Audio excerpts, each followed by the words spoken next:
O Senhor esteja convosco. Proclamação do Evangelho de Jesus Cristo segundo Lucas. Glória a vós, Senhor. Naquele tempo, disse Jesus aos seus discípulos: como aconteceu nos dias de Noé, assim também acontecerá nos dias do Filho do Homem. Eles comiam, bebiam, casavam-se e se davam em casamento, até ao dia em que Noé entrou na arca. Então chegou o dilúvio e fez morrer todos eles. Acontecerá como nos dias de Ló. Comiam e bebiam, compravam e vendiam, plantavam e construíam. Mas no dia em que Ló saiu de Sodoma, Deus fez chover fogo e enxofre do céu e fez morrer todos. O mesmo acontecerá no dia em que o Filho do Homem for revelado. Nesse dia, quem estiver no terraço, não desça para apanhar os bens que estão em sua casa. E quem estiver nos campos, não volte para trás. Lembrai-vos da mulher de Ló, que quem procura ganhar a sua vida vai perdê-la, e quem a perde vai conservá-la. Eu vos digo, nesta noite 2 estarão numa cama, um será tomado e outro será deixado. 2 mulheres estarão moendo juntas, uma será tomada e a outra será deixada. 2 homens estarão no campo, um será levado e o outro será deixado. Os discípulos perguntaram: Senhor, onde acontecerá isso? Jesus respondeu: onde estiver o cadáver, aí se reunirão os abutres. Palavra da salvação. Glória a vós, Senhor. Amados irmãos e irmãs, muito misteriosa essa palavra de Jesus, sim ou não? Ouvimos no Santo Evangelho. E a sabedoria é Cristo.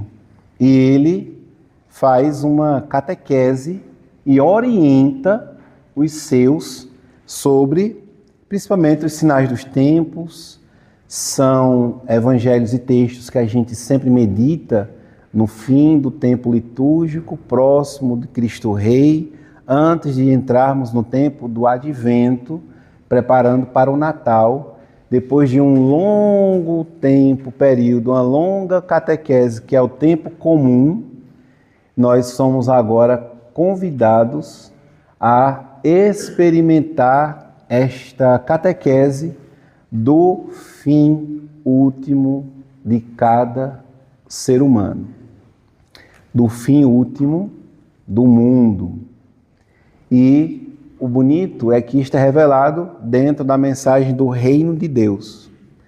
Então, que ninguém fique com medo com o fim do mundo, mas que antes disto se atenha ao que significa ser o reino de Deus. Ontem Jesus falava que o reino de Deus está no meio de vós, que não se tem o reino de Deus de maneira ostensiva. Eu não posso ostentar o reino, né, ser o dono dele, né?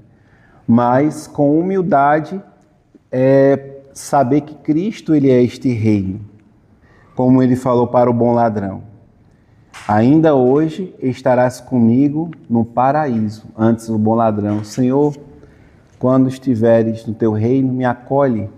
E aí Jesus disse: ainda hoje tu estarás comigo no paraíso. Então o reino é um paraíso.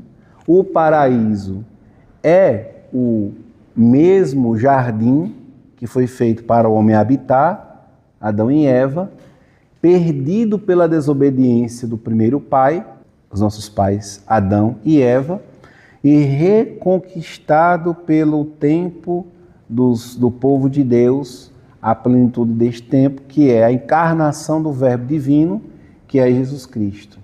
E agora ele vem, por meio do tempo da Igreja, atualizar este reino de Deus.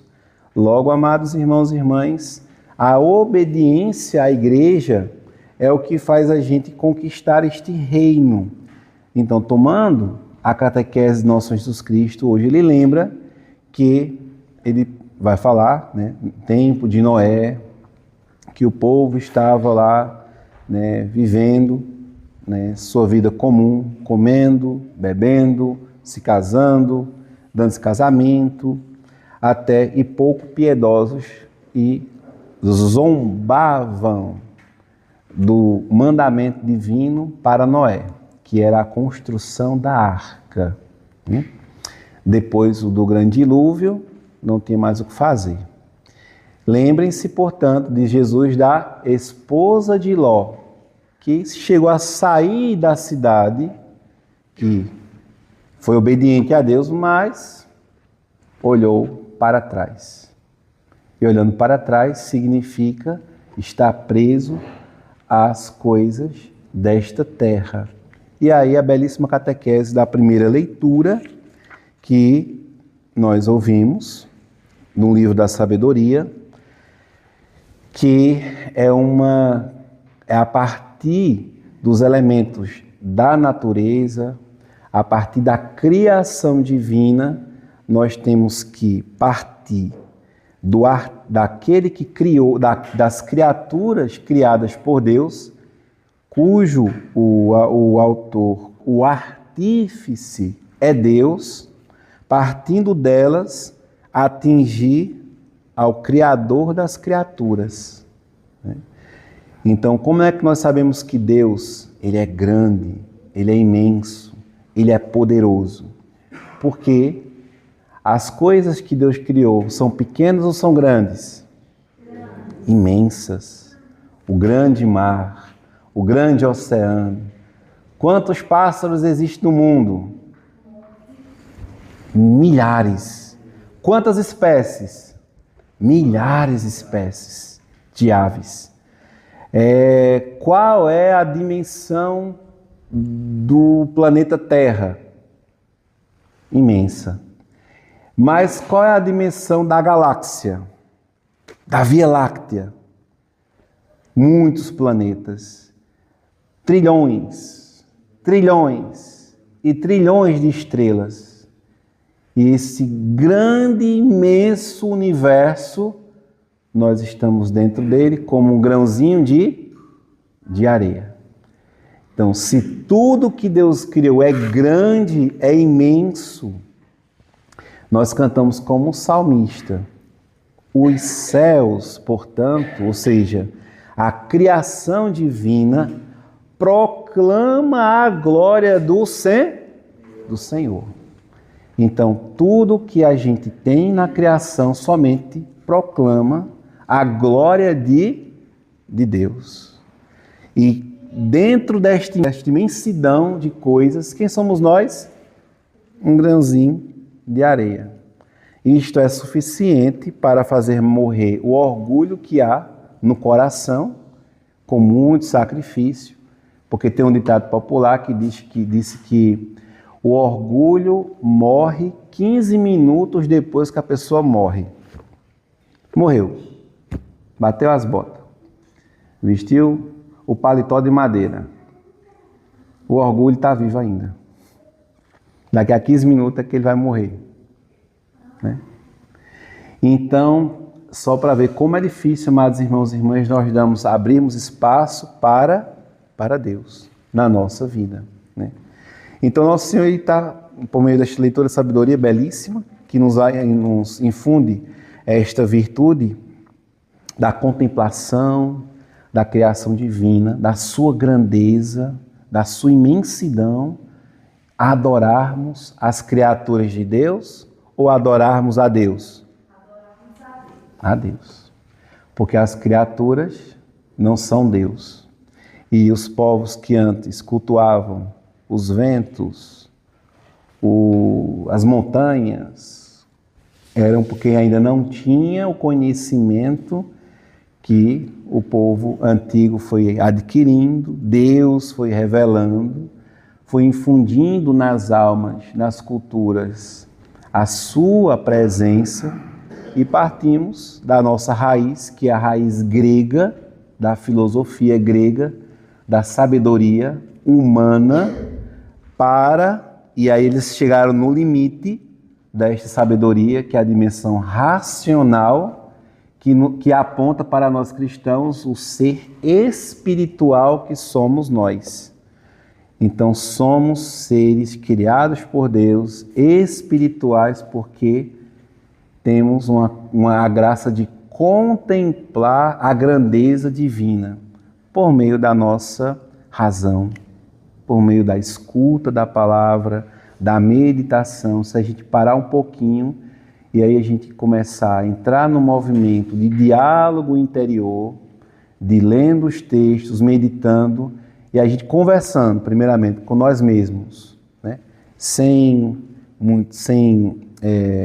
vaidade, sem arrogância, reconhecendo. Por isso que a missa a gente começa ela batendo no peito, né? Reconhecendo a nossa miséria. Viemos do pó e ao pó retornaremos. O princípio da sabedoria é este caminho inicial.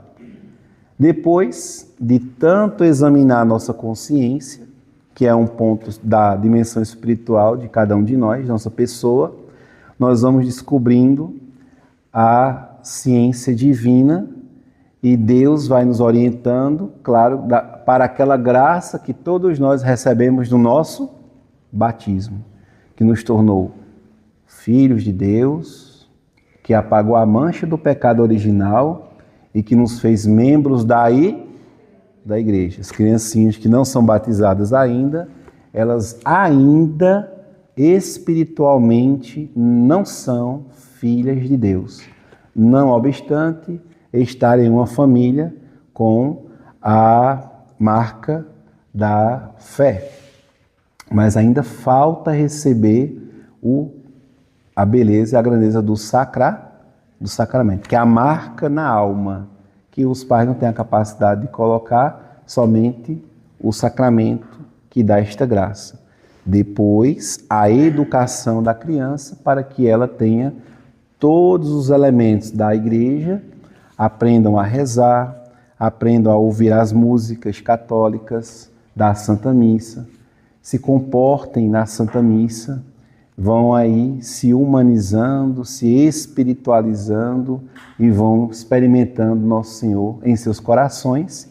Depois terão a grande graça da primeira Eucaristia e depois perceberão que se confessar aumentará a graça de santidade que há na alma das crianças, que já são adolescentes, jovens, adultos, e irão desenvolver essas potências que Deus colocou em nós, nos criou, nos tornando tão filhos, que é a capacidade de amar, servir, adorar aqui na terra, conhecer, amar e servi-lo aqui na terra e fruir dele na eternidade. E aí as crianças vão desenvolvendo a sua inteligência, a sua vontade vai sendo orientada para Deus e vamos então santificar a Deus em nossas vidas, como a gente reza no Pai Nosso.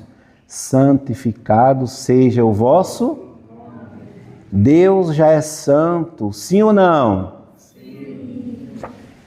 Ele precisa ser mais santo do que ele é? Não. E quando a gente contempla a Deus, adora a Ele e o conhece, quem se torna santo como Deus é santo? Nós. Nos tornamos santos. Disse nosso Senhor Jesus Cristo, sede santos como o Pai do céu é santo. E neste caminho de santidade, vamos desenvolver o chamado de Deus, que a gente chama de vocare, né? Chamado. Deus vai chamando-nos do fundo da nossa alma, do nosso ser, Ele vai nos vocacionando para. Aí cada um vai descobrir na igreja, como diz o Papa Francisco, a igreja, somos umas pedrinhas e ela é um grande mosaico. E nessas pedrinhas que somos nós, a vida vai nos quebrando para que a gente se encaixe naquele lugarzinho que Deus fez para cada um de nós. Ninguém ocupa o lugar de ninguém. Vai na missa, fulano, reza por mim. Rezo não, vai rezar você. Sim ou não? Cada um que venha para a missa. Claro que a nossa oração, nossas intenções particulares, estamos pedindo pelos nossos, como tantos fazem, né? Como Santa Mônica pediu por Santo Agostinho, uma mãe intercedendo pelo filho, mas que é importantíssimo que as intenções que a gente coloque na Santa Missa eu venha sufragar, rezar por elas, né? Para que elas realmente recebam estes méritos a partir do vínculo que eu estou colocando naquela intenção, inclusive até pagando aquela intenção para que aquela alma, por exemplo, que eu estou rezando, ela seja sufragada, caso esteja no purgatório. Então, amados irmãos e irmãs, que com tudo isso nós ouçamos o conselho de nosso Senhor Jesus Cristo, não vamos olhar para trás, nem para pegar impulso, não olha para trás, é daqui para frente. Para trás, somente para fazer o exame de consciência, que nos leva para frente, sempre em frente, cumprir as nossas tarefas, obedecer a Deus, para que possamos merecer o lugarzinho que nosso Senhor Jesus foi preparar para nós no céu. E assim, a questão que os discípulos colocaram hoje, sobretudo, nosso Senhor Jesus aconselha, né, aos seus discípulos: quem põe a mão no arado e olha para trás não é digno de mim. Depois a gente vai perceber que se o arado, a gente está com ele na mão e a gente olha para trás, aí a linha vai ficar toda torta, né? Tem que pegar no arado e olhar para frente. Se olhar para trás, aí o lerão vai ficar todo desmantelado. Quando a gente olha de longe, está tudo troncho, né? Que essa é a vida daqueles que não buscam a Deus, a vida toda alinhavada, né? Toda desmantelada. Que nosso Senhor Jesus nos conceda, amados, a graça da orientação e da obediência, e de nossa parte o nosso culto, nossa adoração, nosso louvor a Deus por tudo o que Ele fez. Os céus proclamam a glória do Senhor, e nós que somos seus filhos também participamos desta criação. Glória ao Pai, ao Filho e ao Espírito Santo.